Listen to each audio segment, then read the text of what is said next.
વિદ્યાર્થી મિત્રો, welcome to Merchant Engineering College electrical department. We discuss about the semester 8 PSOC subject. Last ચેપ્ટરની વાત કરી રહ્યા છે કે જે જીટીયુનું થર્ડ ચેપ્ટર છે. થર્ડ ચેપ્ટરનું નામ છે reactive power and the voltage control. હવે એની અંદર આપણે આજે સેકન્ડ લેક્ચરની અંદર છીએ અને ખૂબ જ ઇમ્પોર્ટન્ટ એવી થિયરી છે કે જે પરીક્ષામાં ઘણી વખત પૂછાય છે. ઓકે, તો એના વિશે આપણે ચર્ચા કરશું. ઓકે, દેખાઈ રહ્યું છે ને તમને સારી રીતે? હવે પરીક્ષામાં આઈ થિંક એક જ વખતે પૂછાયેલી છે. ઓકે, આપણે તો હવે પૂછાવાની પણ નથી MCQ છે, પણ સમજવી જરૂરી છે. ઓકે, તો વાત કરીએ આપણે રિએક્ટિવ પાવર કમ્પેન્સેશન. ચલો, ઇન અનકમ્પેન્સેટેડ લાઇન. એટલે આપણે વાત કરશું કે જે રિએક્ટિવ પાવર છે ને મિત્રો, એ આપણી ટ્રાન્સમિશન લાઇનની લેન્થમાં કેવી રીતે ફરક કરે છે. આપણે હમણાં જ આગળના લેક્ચરમાં એક જોયું હતું કે લાઇટલી લોડેડ અને હેવીલી લોડેડ લાઇનમાં રિએક્ટિવ પાવરનું જનરેશન અને અબ્સોર્પ્શન અલગ અલગ હોય છે. એવી જ રીતે આપણે ટ્રાન્સમિશન લાઇનની જે લેન્થ છે એના ઉપર પણ રિએક્ટિવ પાવરની અસર થાય છે. તો આજે આપણે કન્ક્લુઝનમાં એ જ આવશે. ઓકે, ચલો તો જોઈ લઈએ reactive power requirement of an uncompensated line. તો પહેલાં વાત કરશું આપણે જ્યાં ઈ લખીશું ને ત્યાં આપણો sending end power, sending end voltage હશે, અને જ્યાં વી લખીશું ત્યાં રિસીવિંગ એન્ડ વોલ્ટેજ હશે. બંને વોલ્ટેજ છે, ખાલી આપણે એને નોટિફિકેશન ઈ અને વી અલગ અલગ આપીએ જેથી આપણને ખબર પડે. એના પછી for the maximum and the successful power transfer in the network, એટલે કે મારે પાવર જે ટ્રાન્સફર છે સેન્ડિંગમાંથી રિસીવિંગ એન્ડ બાજુ એ સૌથી વધુ અને વધારે કરવાનો હોય. ઓકે, તો એ મેક્સિમમ હોય એટલું સારું. ઓકે, એન્ડ બીજું ધ ફેઝ એંગલ, અહીંયા ફેઝ છે. ઓકે, એક સ્પેલિંગ મિસ્ટેક છે. The phase angle between the E and V is a delta and it means the sending end voltage E lead the receiving end voltage. Sending end voltage છે એ receiving end voltage કરતાં આગળ હશે. Okay, કેમ? કારણ કે receiving end side જે load હોય એ ઇન્ડક્ટિવ હોય અને ઇન્ડક્ટિવ લોડના કારણે પાછો પડે એંગલ. ઓકે, ચલો પછી બધામાં અત્યારે નથી જોવું, આપણે ખાલી એક વાત કરી દઈએ કે જે અને એ પ્રમાણે આપણે લખવું હોય તો એનો એંગલ લખાય ઈ જે ડેલ્ટા, ઈ જે ડેલ્ટા. ઓકે, આ રીતે પણ તમે લખી શકો છો. તમે આપણે આ ચેપ્ટરની આગળની થિયરી જોશો તો તમને ખબર પડશે કેવી રીતે લખાય છે. નો વરી, એને આપણે ઈ જે ડેલ્ટાને ઈ રેસ ટુ જે ડેલ્ટાને cos delta plus J sine delta પણ લખી શકાય. તમને એવું લાગે કે સાહેબ આ બધું ક્યાંથી આવશે? કોઈ ચિંતા ના કરો, તમારા BEE જે તમારો બેઝિક સબ્જેક્ટ હતો ઇલેક્ટ્રિકલનો ફર્સ્ટ સેમિસ્ટરમાં, એમાં પણ આ બધું આવી ગયું છે એસી સર્કિટની અંદર. અને ડિપ્લોમાવાળા છોકરા હોય તો થર્ડ સેમિસ્ટરની અંદર એસી સર્કિટ સબ્જેક્ટમાં બધું આવી ગયું છે. ઓકે, ચાલો તો E into cos delta plus J sine delta. Sending end voltage in the long transmission line. Long transmission લાઇનમાં સેન્ડિંગ એન્ડ વોલ્ટેજ તરફથી આપણે આ રીતની ઇક્વેશન એક લખી શકીએ છીએ. કઈ? તો કે sending end voltage in long transmission line E is equal to V cos hyperbolic gamma L minus IR J0 sine hyperbolic YL. Okay, તમને એવું થાય કે સર આ ઇક્વેશન ક્યાંથી આવી છે, તો એક જ મિનિટ હું તમને કહી દઉં છું કે ઇક્વેશન ક્યાંથી આવી છે. એકચ્યુઅલી 2 પોર્ટ નેટવર્ક જે આપણે સર્કિટ એન્ડ નેટવર્કની અંદર ભણીએ છીએ એની અંદર આ આખી થિયરી છે અને તમને ટેકમેક્સની બુકમાં આખી થિયરી આપેલી છે. પણ એ થિયરી આજે હું અહીંયા ચર્ચા કરીશ ને તો એ આપણે યોગ્ય નહીં રહે બેટા. ઓકે, કારણ કે આ થિયરી જેટલી લાંબી છે. ઓકે, તો તમે એની અંદરથી પણ એ જોઈ શકશો. હા, જે રિએક્ટિવ પાવરની થિયરી આવે છે કે જેની અંદર તમે I think EPS electrical power સિસ્ટમમાં તમે ઇલેક્ટ્રિકલ પેરામીટર્સ ભણ્યા હશો કે જેમાં આપણે પાઈ નેટવર્ક અને ટી નેટવર્ક, પાઈ નેટવર્ક અને ટી નેટવર્ક એની અંદર આ બધા સેન્ડિંગ એન્ડ અને રિસીવિંગ એન્ડના ઇક્વેશનો સાબિત કરેલા છે અને ત્યાંથી આ ઇક્વેશનને બધું લીધેલું છે. ઓકે, ચલો તો આપણે અહીંયા ડાયરેક્ટ જ વાત કરવી પડશે મારે. ઓકે, કારણ કે મારી પોતાની થિયરી જ 2.5 પેજની છે. ઓકે, તો ચલો, તો sending end voltage in the long transmission line is given by E is equal to V cos hyperbolic gamma L minus IR Z0 sine hyperbolic gamma L. Okay, ચલો, કે જ્યાં ગામા શું છે? પ્રોપોગેશન કોન્સ્ટન્ટ છે. શું છે? Propagation constant છે. તમે પેલા ABCD પેરામીટર ફાઇન કરેલા હશે ને EPSમાં, ABCD પેરામીટર, ટી નેટવર્ક, પાઈ નેટવર્ક, બસ આ થોડું યાદ આવી જશે તમને. ઓકે, નો વરી. અથવા તો આપણી ટેકમેક્સની બુકમાં એ લોકોએ લખીને આપ્યું જ છે. ઓકે, એટલે કોઈ ચિંતા જેવું છે નહીં એવું. ઓકે, ચલો, હા, અતુલની બુકમાં ડાયરેક્ટલી આપેલું છે. ચલો, બીજું અંદર જે L લખ્યો છે શું છે કે ભાઈ મારી ટ્રાન્સમિશન લાઇનની લેન્થ છે. Z0 શું છે કે ભાઈ કેરેક્ટરિસ્ટિક ઇમ્પિડન્સ છે. હવે એને બીજું શું લખી શકાય? તો Z is equal two impedance Z upon Y. Okay, અને Y જે છે શું છે ભાઈ? શન્ટ એડમિટન્સ છે આપણો. Z શું છે કે ભાઈ સિરીઝ ઇમ્પિડન્સ Z છે અને એને લખવું હોય તો તમે આ રીતે લખી શકો કે ભાઈ Z ઇઝ ઇક્વલ ટુ શું થાય? R plus J omega L. એટલે કે રેઝિસ્ટન્સ અને ઇમ્પિડન્સ, રેઝિસ્ટન્સ અને ઇન્ડક્ટન્સ એલ, અને ગામાને લખવું હોય તો સસેપ્ટન્સ જી જે ઓમેગા સી. ઓકે, આ રીતે પણ તમે એને લખી શકો છો. જ્યાં આર શું છે સિરીઝ રેઝિસ્ટન્સ છે, એલ શું છે સિરીઝ ઇન્ડક્ટન્સ છે, જી શું છે કન્ડક્ટન્સ છે, સી શું છે કેપેસિટન્સ છે, ઝેડ ઇમ્પિડન્સ છે અને વાય એડમિટન્સ છે. ઓકે, ચલો હવે બીજું તો ઇમ્પિડન્સ ઝેડનું ઇક્વેશન લખી દીધું. એવી જ રીતે આપણે આજે ગામા વાય લખ્યો હતો એનું ઇક્વેશન ગામા, ઓકે, એનું પણ ઇક્વેશન લખ્યું છે under root Z Y. Okay, under root Z Y, અને એને તમે આ રીતે પણ લખી શકો છો. ઝેડ ઇઝ ઇક્વલ ટુ શું થશે આર પ્લસ જે ઓમેગા એલ, અહીંયા જે હતું એના એજ, અને ગામા એજ, અને જી એટલે શું વાય એટલે શું થશે તો કે જી પ્લસ જે ઓમેગા સી, કન્ડક્ટન્સ જી અને કેપેસિટન્સ સી વાળું. હવે આને તમે છે ને તમે આલ્ફા પ્લસ જે બીટા પણ લખી શકાય છે. Gamma is equal to alpha plus જે બીટા, કે જે આલ્ફા અને બીટા શું છે તો આલ્ફા છે અટેન્યુઅન્સ કોન્સ્ટન્ટ છે અને બી છે ફેઝ કોન્સ્ટન્ટ છે. આલ્ફા એ અટેન્યુઅન્ટ કોન્સ્ટન્ટ છે અને બીટા એ ફેઝ કોન્સ્ટન્ટ છે. અને આ બધી જ વસ્તુ આપણે પાઈ નેટવર્ક અને ટી નેટવર્ક વાળી થિયરીમાંથી જ લઈ રહ્યા છીએ અને એનું જ છે બધું. ઓકે, તમે ઈપીએસનું કોઈ બી બુક કે એવું ફેંચશો તમને આઈડિયા આવી જશે.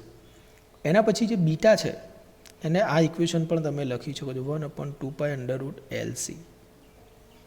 Okay, 1/2 under root LC. આ બધા છે ને પેલા સર્જ ઇમ્પિડન્સ લોડિંગવાળા કેસીસના અંદર આવે. ઓકે, ચલો સોરી એ બધી વાત નહીં કરવી, અત્યારે તમને ખોટું ડિસ્ટર્બ થશે. ચલો હવે ધારો કે આપણી જે ટ્રાન્સમિશન લાઇન છે એ લોસ લેસ ગણવામાં આવે છે, મીન્સ કે કોઈ લોસ નહીં. Normally short transmission line lossless હોય. ઓકે, તો એની અંદર લોસ લેસ હોય તો આલ્ફા એટેન્યુઅન્સ કોન્સ્ટન્ટ શું થઈ જશે 0 થઈ જશે. તો આ 0 થઈ જાય તો વધે શું ગામા ઇઝ ઇક્વલ ટુ જે બીટા ના વધે, ખાલી જુઓ તો વધે. ઓકે, ચલો તો ઇક્વેશન 7 જે છે એ કેવી બનશે? હવે ઇક્વેશન 7 એટલે અહીંયા આપણે જે ઇક્વેશન હતી ને આની વાત કરી રહ્યો છું. E ઇઝ ઇક્વલ ટુ, જો હું અહીંયા બોલું છું, E is equal to V cos gamma L minus IR Z 0 sine hyperbolic Y L. Okay, અને એ જગ્યાએ એ હવે ઇક્વેશન બની જશે આવી કે ગામાની જગ્યાએ એ લોકોએ શું લખી દીધું ખાલી જે બીટા. તમે કહો સાહેબ અમને તો કંઈ દેખાતું નથી, તો જો અહીંયા છે ને હું ખાલી લખી રહ્યો છું પહેલું step. E is equal to equation લખું છું પેલી V cos hyperbolic gamma L minus IR Z0 sine hyperbolic gamma L. Okay, આવું કંઈક છે. હવે આમણે શું કીધું, આ જે વાય છે ગામા છે ત્યાં આગળ શું લખવાનું જે બીટા. ઓકે, તો જે એટલે શું થશે, જે છે ને મિત્રો, તો જો અહીંયા એ જે ક્યાંય દેખાતો જ નથી પણ આપણે જે બીટા લખીએ તો જે શું છે એ નેગેટિવ ઇમ્પેક્ટ કરે છે જે ઇઝ ઇક્વલ ટુ, તો જે કોસ છે એ એને ગળી જાય છે અને કોસ હાઇપરબોલિકમાંથી હવે નોર્મલ બીટા થઈ ગયો. જો હાઇપરબોલિક ફંક્શન જતું રહ્યું છે, જેના આવવાથી હાઇપરબોલિક ફંક્શન જતું રહ્યું છે. એવી જ રીતે સાઇન પણ હાઇપરબોલિક ફંક્શન જે હતું એ જેના આવવાથી જતું રહ્યું છે. ઓકે, બીજું જે સ્ક્વેર ઇઝ ઇક્વલ ટુ -1 થાય પણ સાઇન છે એના કારણે બહાર નીકળી ગયું છે. ઓકે, એટલે એ નોર્મલી પ્લસમાં આવી જશે આપણી ઇક્વેશન. જો ફરી વાર આ જે છે ને અહીંયા પ્લસ છે. ઓકે, કેમ પ્લસ આવ્યો છે? કારણ કે એક ઓલરેડી જે હતો જ અહીંયા જો એમનામાં એક ઓલરેડી માઇનસ હતું અને જે ઇન્વોલ્વ થશે એટલે સાઇન છે એ માઇનસ બહાર નીકાળશે એટલે માઇનસ માઇનસ પ્લસ થઈ જશે. ઓકે, અને કોસ હોય ને તો એ કોસ છે એ છે કોસને છે માઇનસ ગળી જાય. હવે નોર્મલી આ બધી વસ્તુ તમે ક્યારે શીખ્યા હોય તો કે મેથ્સ 3ની અંદર જ્યારે તમે ઓડ ફંક્શન અને ઇવન ફંક્શન એવું ભણતા હોય તો સાઇન કોસ ટેન કોસેક સેક કોટ ટેન, તો એ બધા જે આપણા ટ્રિગોનોમેટ્રિકના ફંક્શન છે તો એમાં ઓડ અને ઇવન ફંક્શન તમે ભણ્યા હશો. ઓકે, ફોરિયર સિરીઝ વખતે તો એની અંદર આવ્યું છે. ઓકે, તો એ રીતની આપણી ઇક્વેશન હવે આ રીતની બની રહી છે. But if we take beta L is equal to theta, તો beta L is equal to ધારો કે આપણે થીટા લઈએ તો હવે સારી ઇક્વેશન બની જાય છે. કેમ? કારણ કે આના બરોબર પણ થીટા થઈ જશે, આના બરોબર પણ થીટા થઈ જશે, તો V cos theta plus IR Z0 sine theta. ચલો હવે આપણે એક ઇક્વેશનને કમ્પેર કરાવીએ. કઈ ઇક્વેશન? તો કે જે નોર્મલી મેં પહેલી સાદી ઇક્વેશન લખી હતી ને કે કઈ, તો કે શરૂઆતમાં થિયરીમાં આપણે અહીંયા લખી હતી એક આ ઇક્વેશન. ઓકે, તો E cos delta plus J sine delta. હવે એના જ જેવી આ ઇક્વેશન બની રહી છે મિત્રો. તો કે ભાઈ કઈ બની રહી છે? તો આ રહી E is equal to V cos theta plus IR Z0 sine theta. Equation 6 અને 11ને આપણે કમ્પેર કરીએ તો બંને E જ છે.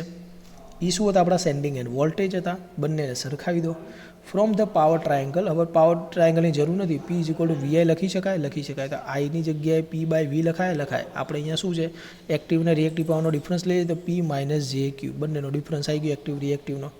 ઓકે, તો I બરાબર P - jQ upon V, જ્યાં આગળ પણ IR દેખાય ત્યાં આગળ લખીશું. ઓકે, તો આપણે લખી દીધું કે ભાઈ શું લખી દીધું કે ભાઈ આ IRની જગ્યાએ એ P - jQ upon V આપણે લખ્યું. ઓકે, ચલો હવે આપણે એક કામ કરીએ, આની અંદર રિયલ અને રિએક્ટિવ પાર્ટ્સ અલગ અલગ કરી દઈએ.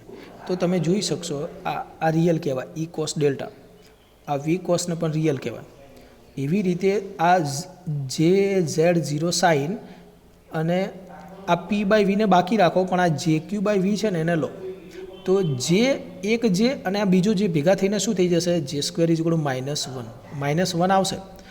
ઓકે, પણ આ ઓલરેડી માઇનસ હતો, જે આ માઇનસ હતું ઓલરેડી, આ માઇનસ જ હતું, તો માઇનસ શું થઈ જશે, પ્લસ. તો આ જે ટર્મ આવશે Z0 પછી સાઇન અને Q/V એ શું આવશે, રિયલમાં આવશે. ઇમેજનરીમાં કયા આવશે, તો ઇમેજનરીમાં આવશે આ J સાઇનવાળા ઇમેજનરીમાં આવે. એના પછી આ જે રહ્યું J0 સાઇન અને P/V, તો એ શેમાં આવશે, એ આપણા ઇમેજનરીમાં આવશે. ઓકે, તમે એકવાર જાતે બી કરશો તો બી તમને આઈડિયા આવી જશે. ઓકે, ચલો, તો આ સેપરેટ થઈ ગયા રિયલ અને ઇમેજનરી. ઓકે, હા.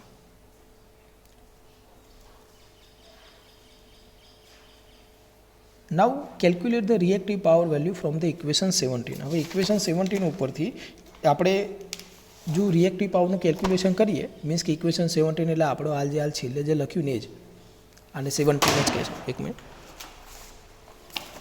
આ E sin ડેલ્ટાવાળું છે ઇક્વેશન 17 છે, એટલે કશું નહીં, આના ઇક્વેશન ફરીવાર લખી દેશે એ લોકો, આના જ ઇક્વેશન ફરીવાર લખી દેશે અને પછી રિએક્ટિવ પાવર શોધવા માટે Qના સૂત્ર કરતાં આપણે બનાવીશું. ઓકે, ચલો, તો જોઈ લો તમે ઇક્વેશન. ઓકે, આપણું આ ઇક્વેશન છે main, E cos delta = V sin cos delta plus Z0 Q/V sin theta. Okay, હવે એને હું આગળ લઈ જાઉં છું અને એમાં આપણે સૂત્ર કરતાં બનાવીશું. તો જો તમે Qને સૂત્ર કરતાં બનાવો શું થાય, આ V પહેલાં તો ઉપર જાય, EV cos થાય. ઓકે, ચલો હું જ લખું છું.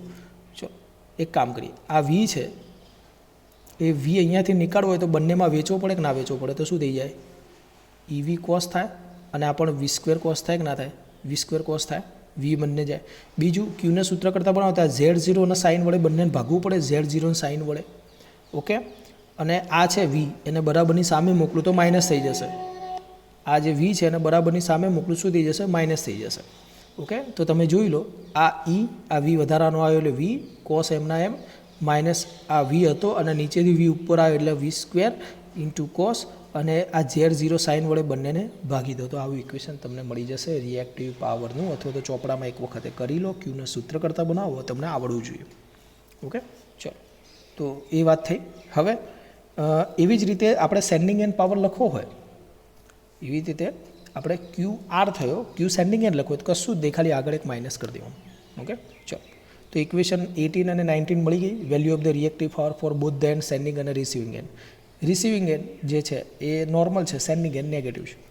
But whenever we consider the lossless line, ધારો કે હું એવી લોસલેસ લાઇન કન્સિડર કરું છું કે જેની અંદર સેન્ડિંગ એન્ડ અને રિસીવિંગ એન્ડ પાવર બંને સરખા છે, તો અહીંયા E જે છે આ V છે, E બરોબર V લખવું હોય તો શું થઈ જશે, E V બે સરખા તો EV² તો લખી શકાય. એ રીતે V² છે તેની જગ્યાએ E² લખું. અને બીજું તો Z0 સાઇન ને Z0 સાઇન બંને સેમ જ છે, તો લસા તો એક જ આવવાનો છે. ઓકે, તો આ રીતે લખી શકાય. તો રિસીવિંગ એન્ડનું લખ્યું, સેન્ડિંગ એન્ડમાં કશું જ નહીં, એમ લખવાનું, ખાલી આગળ માઇનસ કરી દેવાનું. ઓકે, ચલો, અને પછી એ લોકો કહી દેશે કે ભાઈ QR છે એટલે કે reactive power receiving end = sending end થાય છે રિએક્ટિવ પણ નેગેટિવ. ઓકે, અથવા તો આ પણ સેન્ટેન્સ તમે લખી શકો. ઓકે, અથવા બંને એક જ આવશે, તમે કરશો ને તો બી બંનેની જગ્યાએ તમે Q = V લખશો તો બંને E = V લખશો તો બધું સેમ જ આવશે. ચલો, એના પછી અહીંયા સુધી તમે થિયરી લખો તો ચાલે, ઘણી વખતે આનાથી પણ આગળ જ જતા હોય છે. ચલો, હવે ધારો કે આપણે એવું વિચારીએ કે લોસલેસ ટ્રાન્સમિશન લાઇન છે કે જેની અંદર થીટા કેવું હોય, સ્મોલ હોય. થીટા સ્મોલ એટલે કે 0ની નજીક હોય, તો cos 0 શું થાય, તો કે 1 થાય. તો cos 0 જ્યાં આગળ cos થીટા હશે તમારો, ત્યાં આગળ આપણે શું લખી દઈશું, 1 લખી દઈશું. ઓકે, તો મીન્સ કે અહીંયા cos થીટા છે, જુઓ, તો ત્યાં આગળ આપણે 1 લખી દઈશું. એ રીતે અહીંયા પણ cos થીટા, ત્યાં આગળ 1 લખી દઈશું.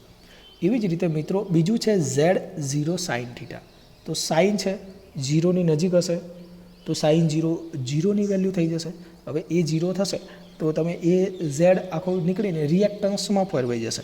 આ ક્યાંથી આવ્યું છે? નોર્મલી તમે આપણું ટ્રાયંગલ દોરો ને આર, એક્સ અને ઝેડ, અને એની અંદર તમે સાઇન થીટા લખો. સાઇન એટલે સામેની બાજુ ભાગ્યા કરતો એક્સ બાય ઝેડ થાય. તો એક્સ બરોબર શું થાય? ઝેડ સાઇન થીટા થાય. તો ઝેડ સાઇન થીટા બરોબર તમે શું લખી શકો? એક્સ લખી શકો. એટલે અહીંયા જે નીચે ઝેડ સાઇન થીટા છે એની જગ્યાએ શું આવી જશે? ખાલી એક્સ આવી જશે. ખાલી શું આવી જશે? એક્સ આવી જશે. ઓકે, તો તમે જોઈ લો આ ઈ સ્ક્વેર એમના એમ. ઓકે, કોસ ડેલ્ટા જે છે, સોરી જો તમને ફરી વાર કહ્યું શું કરી રહ્યો છે લોકો, તો આ જો આ ઇક્વેશનમાં કરી રહ્યો છું. ઈ સ્ક્વેર કોસ ડેલ્ટા એમના એમ ઈ સ્ક્વેર અને કોસ થીટા તો 1 થઈ જાય બેટા. તો ઈ સ્ક્વેર કોમન ના નીકળે? નીકળે કે ના નીકળે? હા, નીકળે. ઓકે, તો ઈ સ્ક્વેર કોમન નીકળે તો શું થઈ ગયું? Cos delta -1.